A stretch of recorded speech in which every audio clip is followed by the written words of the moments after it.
Welcome to Ignite and Inspire, a podcast by entrepreneurs who were once in your shoes. My name is Tina Hamilton. I'm the CEO and founder of My HR Partner. As a mentorship co-chair for Entrepreneur Organization of Philadelphia, I created the EO Ignite program, or EOI, to empower and uplift underserved entrepreneurs in the early stages of their organizations. EOI is committed to giving back by providing impactful support through mentorship and educational opportunities. Our goal is to break through barriers, fostering an environment where entrepreneurs can thrive and build sustainable success. Today's guest is Tom Heiler of Heiler Painting, and our subject today is tough beginnings. But before we go there, Tom, tell me a little bit about what you do with Heiler Painting. Yeah, so Tom Heiler, I'm the founder of Heiler Painting. We do interior, exterior residential painting in the greater Philadelphia area. Excellent. Do a little bit of light carpentry, but basically residential home painting. Awesome. How long have you been in business? So we just celebrated 11 years. Wow. So I started the business right after I graduated from Temple University. Oh, no kidding. Yep. And what did you graduate in?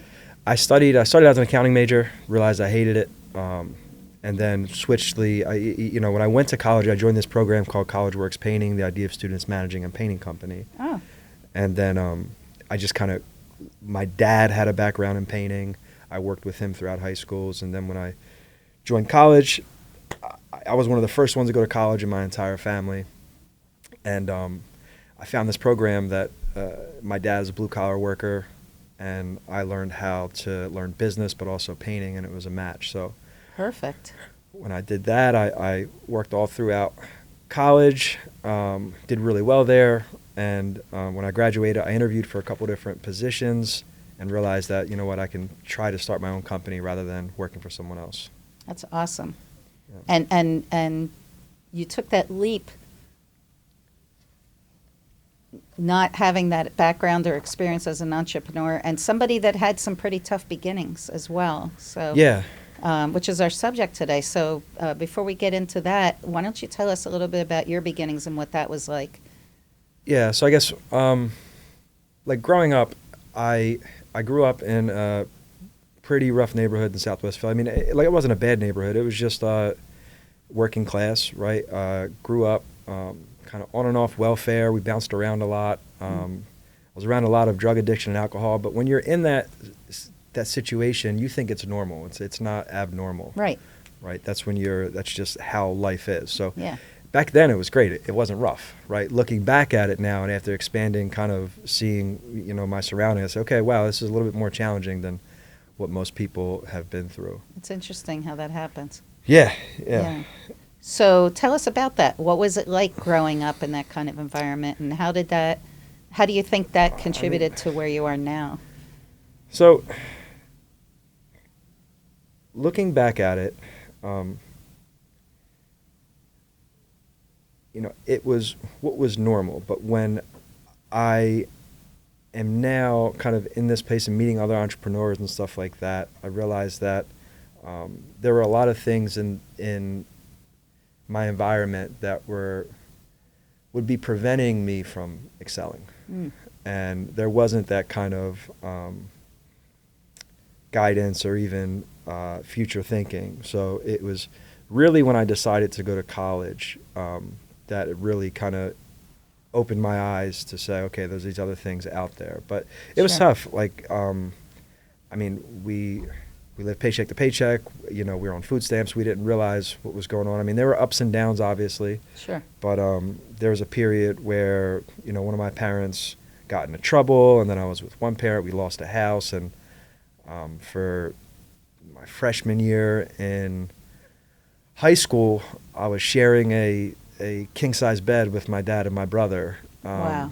And I had to grow up really quick at that point, and I didn't have my own bed for 3 years. So No I was kidding. kind of looking after my little brother a bit, and it just again, this was natural. This was everyone. Right. That was around was going through the same thing. No one had their own bed. No one, or if they did, it was kind of like, wow, you're rich. Yeah. Right. Like you have a backyard and stuff like that. So. Yeah. But yeah, I guess coming out of it, it was super I appreciate everything about that. I'm not ashamed of my past at all. I'm thankful, and everyone goes through ups and downs. So. Do you think it gave you some motivation or drive, or what do you think you took away from it? People ask me that question a lot, and I don't know why I'm so motivated, and I'm trying to work through that and trying to understand it. But I think it forced me to grow up quick. Okay. So it forced me to grow up really quickly. I feel like I've been the same age. I feel like I went from like 13 to 30 automatically. Yeah. I knew I wanted to do better. I think some people run from their past. Right. Right. And I don't know if I was running from it, but as much as saying, okay, I'm looking at this and I'm saying, I don't want this life. I know that there's something more than that. I'm not sure what it is, but I don't really You just want know. this. You had that drive from wanting to get out of that situation. Yeah.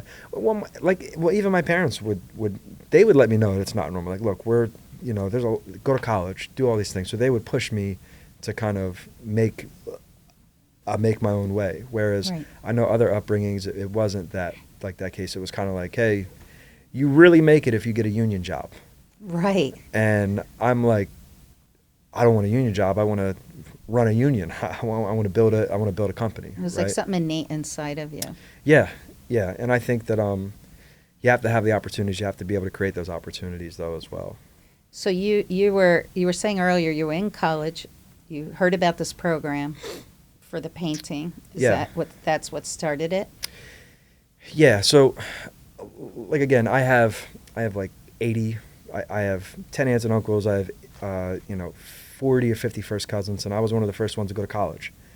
So I knew I wanted to go to college, and when I went to college, I just knew I wanted to be successful. I did not know what that meant. I thought being accounting would be successful. But then when I went to college, I joined this program where I can learn about business and also painting, because my dad's a painter. Right. And that's how I kind of got introduced to managing my own little small business. It's essentially like a little franchise. They give students the opportunity to hire, recruit, and manage their own employees, and also go get their own business. So I was knocking on doors to get the business. Yeah, and looking back at it, we didn't make much money, but it was a hell of an experience to get that, right? To have that, to be exposed to that, and not many people make it through that program because it is so tough. Oh, is that right? Yeah. Yep. But you made it through. Yeah, I mean, it was just a lot of hard work. It was fun though. I mean, I had a lot of strong relationships there. I mean, that was a lot of my most of my college experience was working in an organization, that company. It started out as an internship, and then I grew through up the ranks to be branch manager and then district manager. No kidding. Yeah. So it was very much non-traditional college. I mean, I'm sure you had some classes or whatever, but that's very non-traditional sounding program, which sounds amazing, because you're getting the hands-on expertise of being an entrepreneur or running a business. Yeah, I mean, I was working 80 hours a week on top of school, making no money though. But again, that's at the time I'm like realizing that, man, I'm not making any money, but the experience that I got there is what got us here, right? So it's like the old adage of entrepreneurs: put the work in first, and then it'll come. So I mean, I'd say my college degree really in business was like through that whole experience throughout college. It's amazing. Yeah. So you graduate college and you decide to start your own business from there, or was this already started in college? No. So I started when I graduated from Temple. I realized, you know what, I don't want to work for this company for much longer. I want to, go off on my own. I was tired of managing college students. I was tired of kind of knocking on doors to get the business. And then I interviewed for 3 or 4 different other positions, and I was like, really didn't like that, really didn't like the jobs. And then my father's also a painter. He didn't work for me when I was in College Works, but he had told me he'd just gotten laid off. And I was like, you know what, I can go sell you some work. I can keep you busy. So I didn't have a job, so I said, let me just go get you some paint jobs so you can have a paycheck, Dad. So I went down one street. I knocked on, 50, 60 doors. No kidding. Yeah, I collected. I didn't have any money at that point because I was making money in College Works painting. So I took their 25% deposits. I would say, you need to give me 25% down.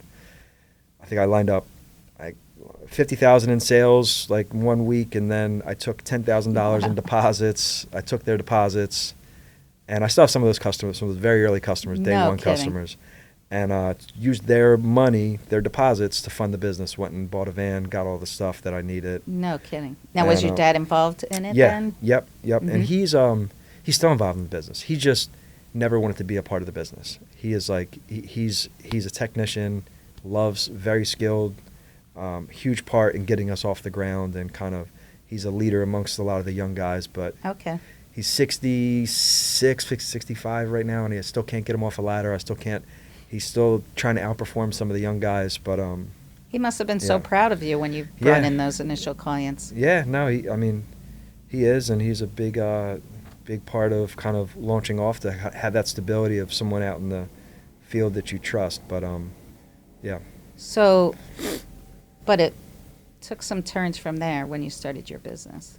Yeah, so when I started, I wasn't really sure where I was going to take it, and then I realized, okay, I'm doing something pretty good here, and I realized that I needed help, because I think entrepreneurs, we all have our own skills, even Right. between you and I, the strengths and Absolutely. weaknesses, and I've identified that less about my weaknesses and more stuff I don't want to do. I didn't want to Right. deal with operations, so I was like, I want to hire someone else to deal with operations, because I like Okay. selling. I like going to go get the business. Oh, okay.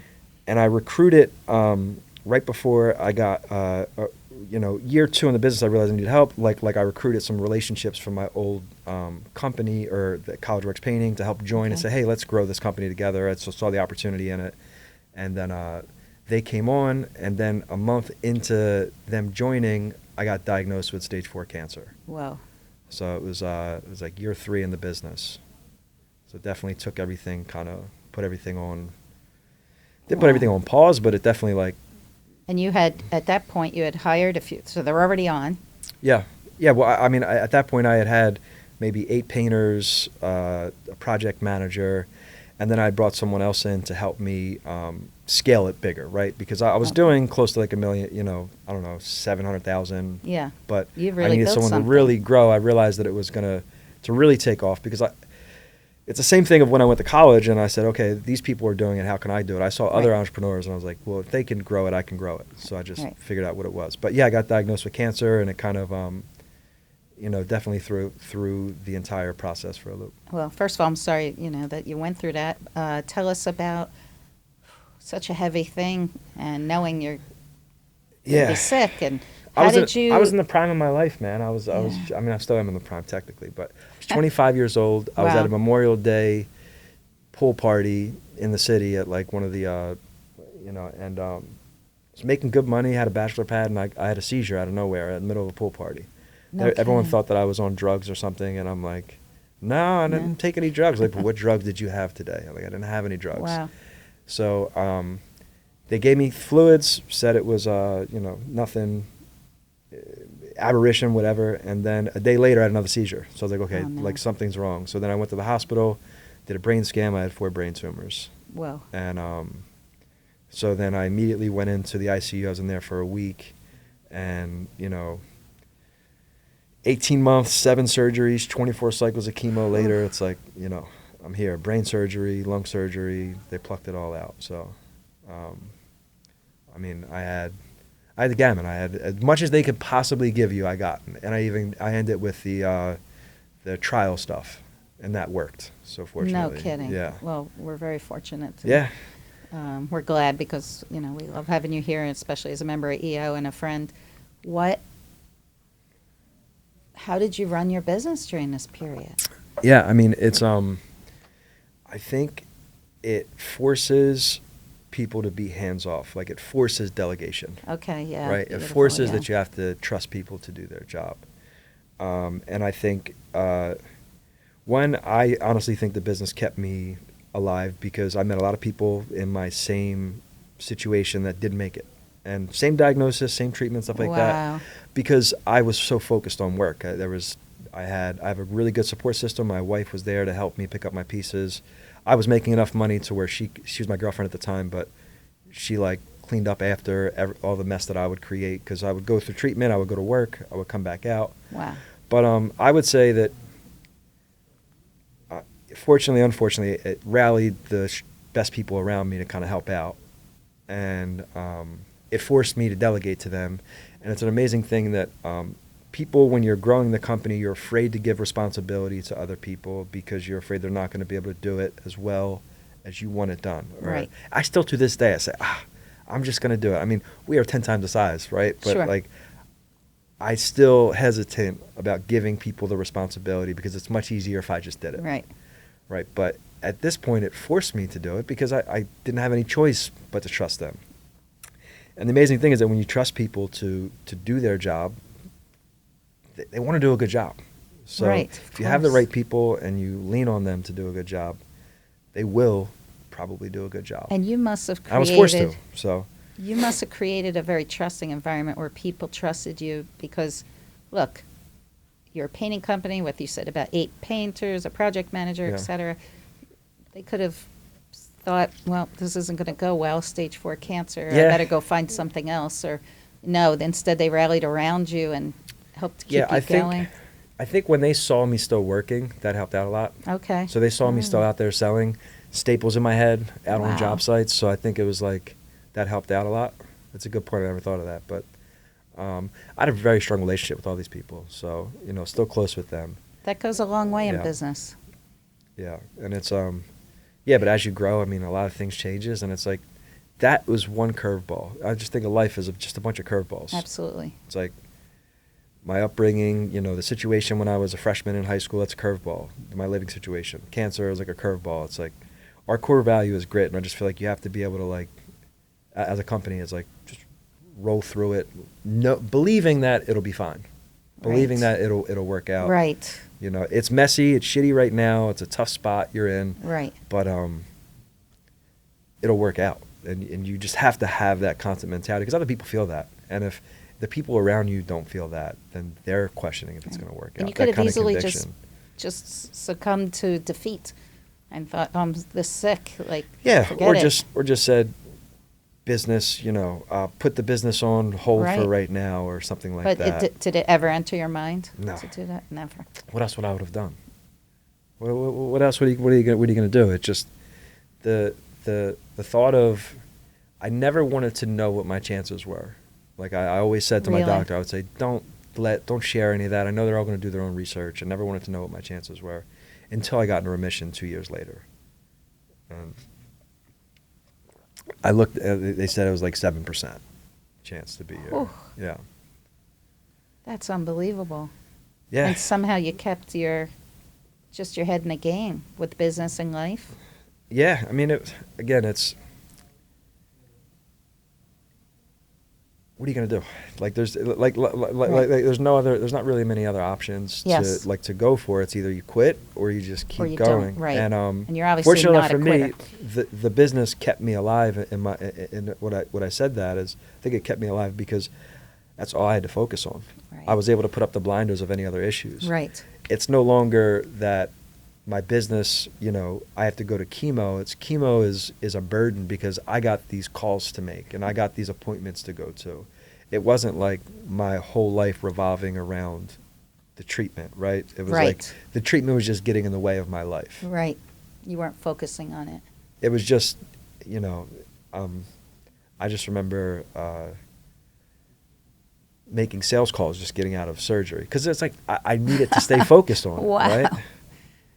Yeah, like having a tube tied to my lungs, like trying to close a deal because the guys needed work like a week later. You're dedicated. I have a lot of people that rely on me, And a lot of people rely on you. and I enjoy it. That's the most thing. You have to Yeah. enjoy what you do. I enjoy the stress, the challenges, the chaos of it all. Sure. Because it is chaos, and you have to embrace the chaos of it. So I think people want to know how is your health now? 7 years remission. Oh, that's absolutely So fantastic. healthy, And the tough thing was, the most challenging thing outside of the treatment, I had epilepsy for 3 years after.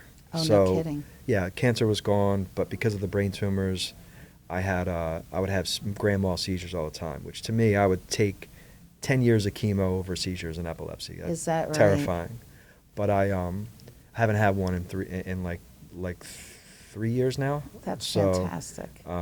that was scary, yeah. But part of the trigger, because I still have these lingering brain tumors. Like, it's like they're just in there, like dying out. So I don't know what's going on up there. Is that what happens? Okay. Yeah, I'm like a, I don't know, man. I'm like a, I'm like the six. I got so many surgeries. I'm all patched back together, but I'm still here. But here you are.